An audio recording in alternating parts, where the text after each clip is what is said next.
Here's something I'm just getting around to start using, and this is the Solderstick connectors, and you can order the heat gun with it, and the heat gun looks like that. And this actually solders the wires together. It's just wild. You can see the little solder kind of ring in the center, and then it's heat shrink tubing. So I just did a couple of these for, you always have to replace these darn plugs, lighter plugs. They're just awful. But anyway, I just had to replace those, and I just took care of soldering those. And so now let's turn on this heat gun here, and I'll show you how this works, because that centerpiece will actually melt. It will actually melt, and you can see the solder go into the wires. And so holding a camera and holding this heat gun is like patting your head and rubbing your tummy. But anyway, let's see how we can do here.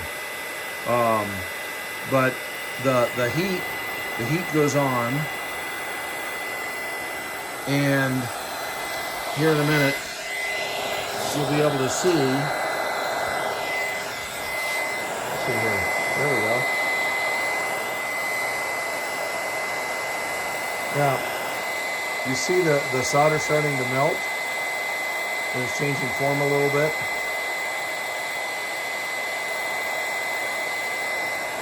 And then come around this other side, do the other side.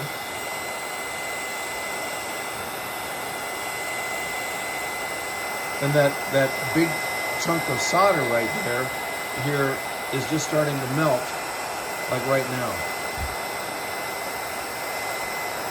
And it melts right into the wires. And this just makes a sealed connection, so no moisture can get into it. And then the wire is connected 100% because it's soldered.